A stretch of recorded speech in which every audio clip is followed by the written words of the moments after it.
అలానే మిసెస్ రావు సంచలనమైనటువంటి ఒప్పందం జరిగింది.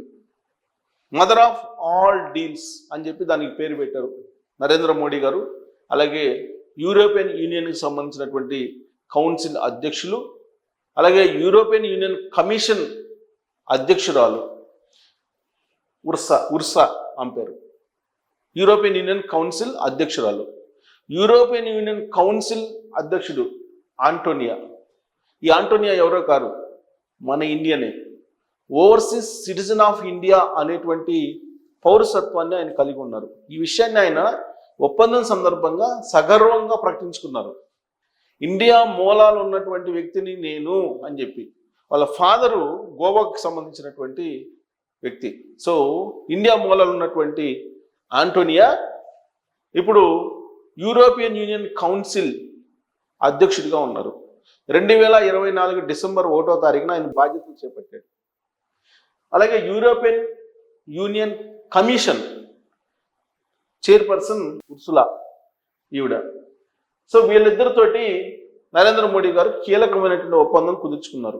అది కూడా ఏ సమయంలో అమెరికా ప్రతీకార సుంకాలు వేసి భారతదేశాన్ని ఆర్థికంగా దెబ్బతీయాలి అనుకుంటున్నటువంటి సమయంలో గత కొన్ని నెలలుగా మౌనంగా ఉన్నటువంటి నరేంద్ర మోడీ గారు ఇప్పుడు యూరోపియన్ యూనియన్ తోటి ఒక సంచలనమైనటువంటి ఒప్పందాన్ని కుదుర్చుకున్నారు. ఫ్రీ ట్రేడ్, స్వేచ్ఛా వాణిజ్యం అనేటువంటి ఒప్పందాన్ని కుదుర్చుకున్నారు.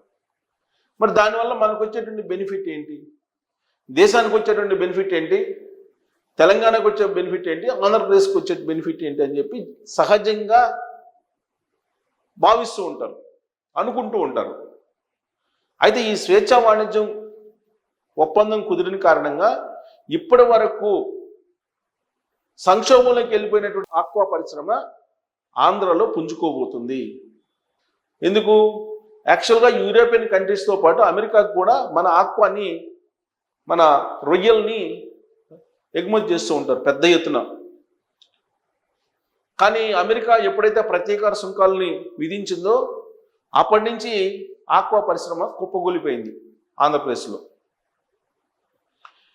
రెసిప్రోకల్ ట్యాక్స్ అంటే ప్రతీకార సుంకాలు ఫస్ట్ 25% వేశారు. ఆ తర్వాత రష్యా నుంచి మీరు ఆయిల్ కొనుగోలు చేస్తున్నారు కాబట్టి మరొక 25% వేస్తున్నాం అని చెప్పి ఇంకొక 25% వేసి వెరసి 50% అమెరికా భారతదేశం మీద ప్రతీకార సుంకాలను విధించింది. దాంతో ఎఫెక్ట్ అయినటువంటి రంగాలు ప్రధానంగా 1 ఫార్మా రంగం, 2 ఆక్వా రంగం. ఈ 2 బాగా ఎఫెక్ట్ అయింది. ఇప్పుడు యూరోపియన్ యూనియన్ తోటి కుదిరినటువంటి డీల్ కారణంగా ఆక్వా పరిశ్రమ మళ్ళీ పుంజుకునేటువంటి అవకాశం ఉంది. ఇది ఆంధ్రప్రదేశ్కి బెనిఫిట్. ఇక ఫార్మా తెలంగాణలో ఐటీ తర్వాత జీడిపిలో అత్యధిక భాగం షేర్ ఉన్నటువంటి రంగం. ఆ రంగం అమెరికా తీసుకున్నటువంటి ప్రతీకార సుంకాల కారణంగా నష్టపోయింది. ఇప్పుడు యూరోపియన్ యూనియన్తో కుదిరినటువంటి స్వేచ్ఛాయుత వాణిజ్యం అనేటువంటి డీల్ ఏదైతే ఉందో దాని కారణంగా మన ఫార్మా రంగం భారీగా పుంజుకోబోతుంది. ఇది తెలంగాణకి అత్యధికంగా బెనిఫిట్ కలిగించబోతుంది. సో అటు తెలంగాణకి ఇటు ఆంధ్రప్రదేశ్కి లాభం ఏంటి ఈ డీల్ కారణంగానంటే, ఒకటేమో ఆక్వా ఆంధ్రప్రదేశ్కి, ఫార్మా తెలంగాణకి. ఈ 2 రంగాలు పుంజుకోబోతున్నాయి, పుంజుకునే అవకాశం ఉంది. పుంజుకుంటే కనుక అటు ఆంధ్రప్రదేశ్కి ఇటు తెలంగాణకి భారీగా లాభంతో పాటు ఉపాధి అవకాశాలు ఎక్కువ కలుగుతాయి. అలాగే ఆక్వా రంగం, ఫార్మా రంగం విస్తృతంగా విస్తరించేటువంటి అవకాశాలు లేకపోలేదు రాబోయేటువంటి రోజుల్లో. ఇది మన రాష్ట్రాలకు బెనిఫిట్. ఇక దేశానికి సంబంధించి ఎలాంటి బెనిఫిట్స్ ఉండబోతున్నాయంటే, గుజరాత్కి సంబంధించి ఎక్కువగా అక్కడ ఆభరణాలు తయారు చేస్తుంటారు, వజ్రాల వ్యాపారం చేసేటువంటి వాళ్ళు ఉన్నారు. వజ్రాలని మెరుగుపెట్టి దాన్ని శుద్ధి చేసి పంపిస్తుంటారు, ఎక్స్పోర్ట్ చేస్తుంటారు. సో గుజరాత్కు కూడా ఈ డీలు బాగా ఉపయోగపడుతుంది. అలాగే పాదరక్షకులు, వీటికి బాగా డిమాండ్ ఉండే అవకాశం ఉంది. అయితే భారతదేశానికి బెనిఫిట్ ఏంటంటే, మధ్యతరగతి వర్గాలకు కానీ పేదలకు కానీ పెద్దగా మెరుగుగా ఈ డీలు ఉండే అవకాశం లేదు. ఎందుకనంటే ఆడి, బెంజ్ కార్లు, వోక్స్ వ్యాగను ఇలాంటి కార్లకి మీకు దాదాపుగా ఇప్పుడు 150% ఉన్నటువంటి ట్యాక్స్ కాస్త తగ్గించబోతుంది భారతదేశం. ఆ కారణం చేత సగానికి సగం ధరలు తగ్గి అందబోతున్నాయి ఆ కార్లన్నీ కూడా. సో విలాసవంతమైనటువంటి జీవితం గడిపేటువంటి వాళ్ళకి, కుబేరులకి ఫస్ట్ ప్రయారిటీ ఈ డీల్ కనిపిస్తుంది. కాకపోతే at the same time aqua రైతులకి అలాగే ఫార్మా రంగానికి కూడా కనిపిస్తుంది. అయితే సామాన్యుడికి బెనిఫిట్ ఏంటి అని అంటే, సామాన్యుడికి అయితే బెనిఫిట్ ఇమీడియట్గా అయితే కనిపించట్లేదు, లాంగ్ రన్లో ఏమన్నా కనిపిస్తుందేమో. వైన్ తాగాలంటే, యూరోపియన్ యూనియన్ సంబంధించిన వైన్ తాగాలంటే సామాన్యుడు అయితే తాగలేడు. సో మందులు, కొన్ని రకాల లిక్కర్కి సంబంధించినటువంటి కాస్ట్లీ ఐటమ్స్ ఏదైతే వాటికి తగ్గే అవకాశం ఉంది, అది పేదోడు మధ్యతరగతోడు టచ్ చేయలేడు. కారణం ఏంటంటే పేదలు తాగేది చీప్ లిక్కర్. సో కాబట్టి యూరోపియన్ యూనియన్ ఇక్కడ పంపించేటువంటి లిక్కర్ని వాళ్ళు తాగి భరించేటువంటి పరిస్థితి ఉండదు. ఓవరాల్గా చూసుకుంటే ఈ డీలు పారిశ్రామికవేత్తలకి అలాగే విలాసవంతమైనటువంటి జీవితాన్ని గడిపేటువంటి వాళ్ళకి ఉపయోగపడేటువంటి డీల్గా ఒక 70% కనిపిస్తుంది. 30% మాత్రం ఆక్వా రైతులకి కనిపిస్తుంది. ఆక్వా రైతుల మీద ఆధారపడినటువంటి వాళ్ళకి, అలాగే ఫార్మా రంగంలో ఉపాధి పొందుతున్నటువంటి వాళ్ళకు ఉపయోగపడేటువంటి డీల్ కనిపిస్తుంది.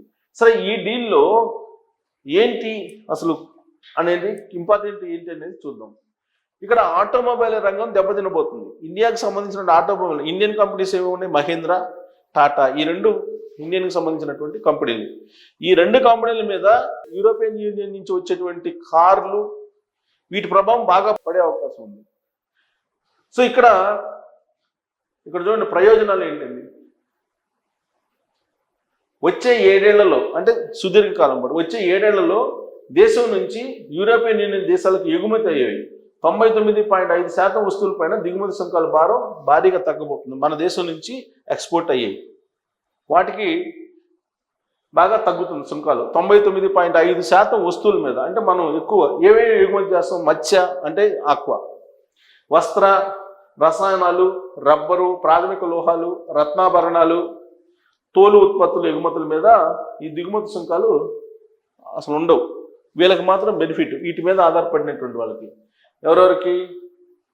ప్రాథమిక లోహాలు అంటే ఐరన్ ఓరు ఎక్స్పోర్ట్ చేసేటువంటి వాళ్ళకి, ఇలాంటి వాళ్ళకి, క్వాడ్జీ, తర్వాత బైరటిస్, ఇలాంటి వాళ్ళకి. అలాగే చేపలు, రొయ్యలు వీళ్ళకి.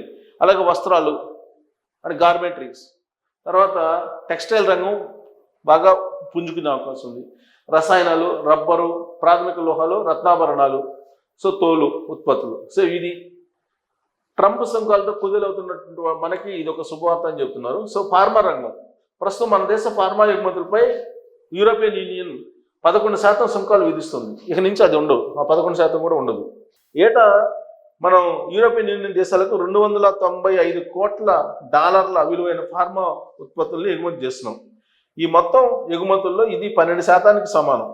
అయితే యూయూ ఫార్మా దిగుమతుల్లో మన కంపెనీల వాటా ప్రస్తుతం 2.2% మాత్రమే ఉంది. ఇప్పుడు పుంజుకునే అవకాశం ఉంది. ఈ ఫార్మా కంపెనీలు ఏదైనా కొత్త ఔషధాన్ని యూయూ దేశాలకు ఎగుమతి చేయాలంటే అందుకు అవసరమైన అనుమతుల కోసం 3 లక్షల యూరోల వరకు ఫీజుగా చెల్లించాల్సి వస్తుంది. ఇక నుంచి అది ఉండదు. అన్ని సక్రమంగా అనుమతులు లభించేందుకు 2-3 ఏళ్ళు సమయం పడుతుంది. వీటన్నిటికీ ఈ ఒప్పందం కారణంగా క్లియరెన్స్ వచ్చింది. ఇక రసాయనాలు, ఎగుమతి అయ్యేటువంటి రసాయనాలు ఏంటంటే ప్రస్తుతం 12.8% ఉన్నాయి. దాని మీద రసాయనాల మీద 12.8% దిగుమతి సుంకం విధిస్తున్నారు. అది ఇంకా ఉండదు. 2024లో మన దేశం యూఈ దేశాలకు $890 కోట్ల విలువైన రసాయన ఉత్పత్తులను ఎగుమతి చేసింది. అక్కడి నుంచి $770 కోట్ల విలువైన రసాయనాలు దిగుమతి చేస్తుంది. రష్యా ఉక్రెయిన్తో యుద్ధంతో యూయూ దేశాల్లో ఇంధన ఖర్చులు బాగా పెరిగిపోయాయి. ప్రభుత్వాలు ప్రజల్లో పర్యావరణ పరిరక్షణ పెరగడంతో కొన్ని రసాయన ఉత్పత్తుల కంపెనీలు మూతపడ్డాయి. దీంతో యూఈకి చెందిన అనేక కెమికల్ కంపెనీలు తమ ఉత్పత్తి వ్యయం తక్కువగా ఉండే వర్ధమాన దేశాల నుంచి అవుట్సోర్స్ తీసుకుంటున్నాయి. సో ఇది మనకు కలిసి వస్తుంది. ప్రయోజనం పొందే కంపెనీలు SRF, Navin Fluorine, Gujarat Fluorochemicals, Aarti Industries, PCBL, Jubilant Ingrevia, Privi Speciality, Tata Chemicals, Vishnu Chemicals, Vinati Organics, Ether Industries. ఇవి. ఇక వస్త్ర పరిశ్రమ, ఇది వస్త్ర పరిశ్రమ మీద 12% దిగుమతి సుంకం ఉంది. అది ఉండేటువంటి అవకాశం లేదు. ఇప్పుడు వస్త్ర ఎగుమతుల్లో జీరో డ్యూటీ కేటగిరీలోకి మనం వస్తాం. సో బంగ్లాదేశ్, వియత్నాంతో పోలిస్తే మన దేశంలో ప్రధాన ముడి పదార్థమైన పత్తి, నూలు, దారము, ఇతర ముడి పదార్థాలు చౌక.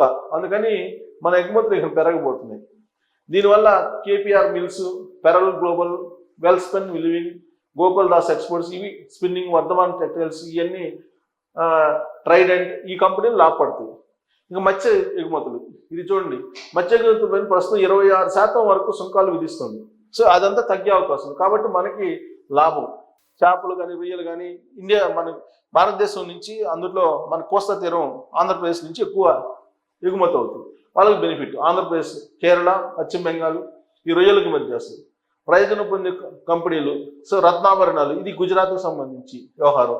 సో కాబట్టి ఈ డీల్ అనేది వాస్తవంగా పేద మధ్యతరగతి వర్గాలకు నేరుగా బెనిఫిట్స్ కలిగించకపోయినప్పటికీ మన ఇండస్ట్రీస్కి, ఆక్వా పరిశ్రమకి, ఫార్మా పరిశ్రమకి మాత్రం పనికి వస్తాయి.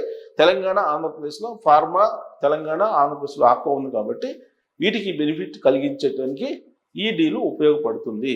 సో దీని మీద మీ అభిప్రాయం ఏంటనేది ట్రోల్ చేయొచ్చు. Thank you.